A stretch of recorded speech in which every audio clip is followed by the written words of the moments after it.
What was Josh like as a young boy? Me first? You always first. Josh was very curious and very smart.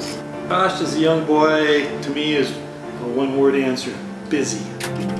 Josh has always been the same. He just is go, go, go, go, go. He's like the Energizer Bunny. He can out-party and outwork anyone I've ever met. Josh's working hours, they were generally from like noon to 6 a.m. He has this amazing ability to get things done, inspire people, and to just move the world. Josh has this yearning to do something significant for our community and really put Utah on the technology map. He's irreverent. He says what he thinks. He's fun, but he's also somebody that will do anything to win. If I had to describe Josh to somebody who didn't know him, I would say, okay, be ready. He's going to be very dynamic and very intense.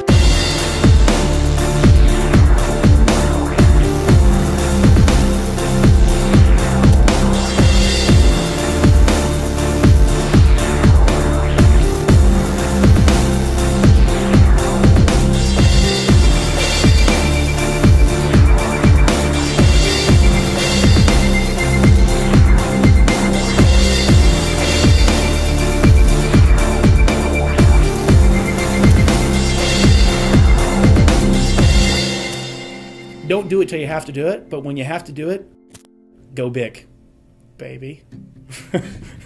He's the guy that will take his car into the wall as long as it helps him finish in front of you. He's a risk taker, and he's not afraid to take big risks, and he's not afraid to get hurt. There's nothing small about anything Josh does. It's go big. About 10 years ago, I wanted to help, but not as an investor. I wanted to help him to raise money from Japanese investors. He showed up, in Tokyo, not telling me, but he said, "You don't need to see me, but he's here, to talk to me."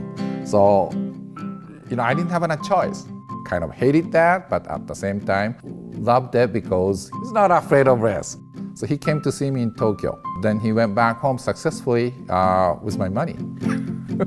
One of the most significant deals we did in Omniture was the AOL transaction. It was a huge, huge deal. We were going to win this at all costs. It didn't matter what we needed to do. We already felt like we were better than everyone else, but no one else knew yet. One of the things that became apparent is they wanted to see how committed we were to their business. We rented a little tiny office space right next to them. We were on site months on end, and I had a couple thousand squishy balls that were printed up that said "Win AOL" on them, and we threw those all over the office. I think one of the neat things is in the meeting we said, "Oh, and by the way, we already have an office space next door. We already have people here to start working with you tomorrow."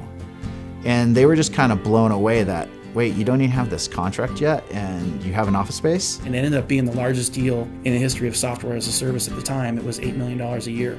So it was a transformative deal, and it was the big stamp that basically said, yeah, these guys are for real.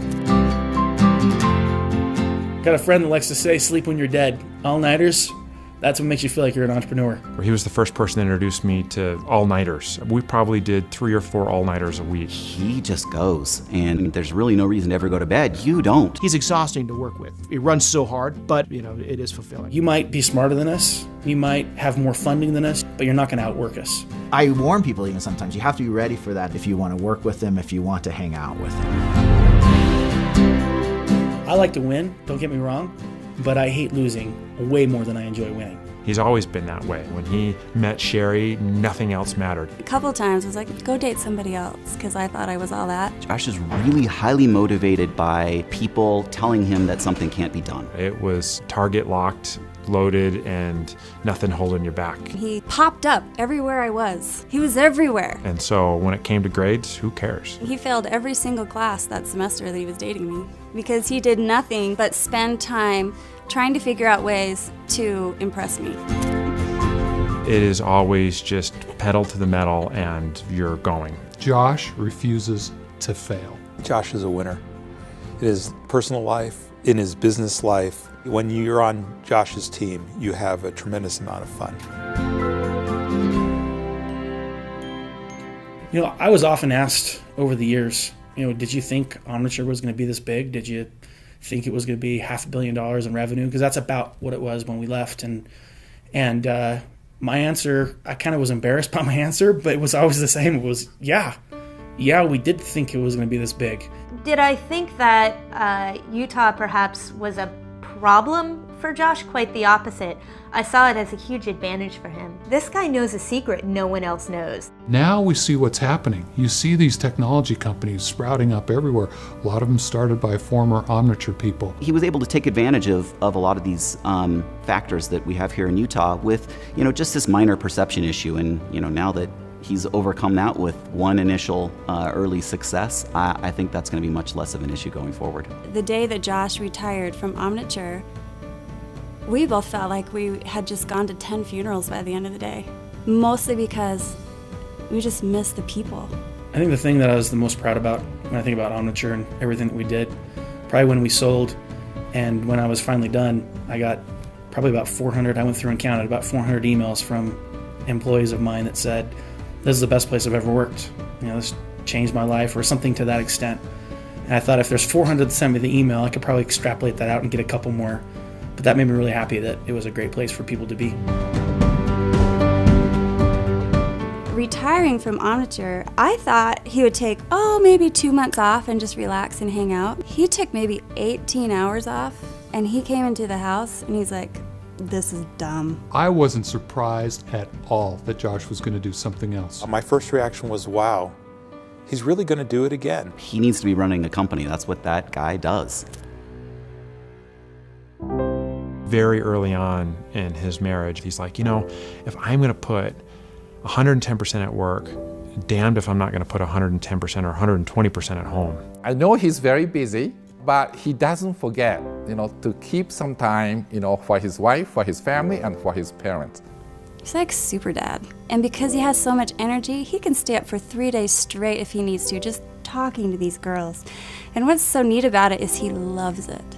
Sherry is the best thing that ever happened to Josh. And Sherry is his anchor. Josh has never gone into anything huge without talking to me first and getting my okay.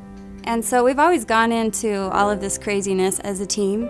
Having Josh start Domo after Omniture was really a no-brainer because there's just too much that goes on inside of that head of his, and he's got to have somewhere to put it. We always thought we were going to be really big at Omniture. We didn't know what it was going to be and what the company was going to be, and we always figured we'd get there. And one of our goals we had was to get to $1 billion in revenue. We didn't quite get there. We got to $500 million or so, but that's hopefully something that happens here at Domo. Get to bigger than $500 million, get to $1 billion in revenue, and see if we can take it much, much larger than that. It wouldn't do any good to be successful if that's all you were. All fathers in this case have to be real proud that he's kept his head on straight, on his feet on the ground, and knows what's important. You've been the best son. Oh gosh, now I'll cry. No one could have asked for a better first son and oldest member of the family, oldest brother of the family. Keep up the good work, honey. We love you. Keep up the good work. Doing good.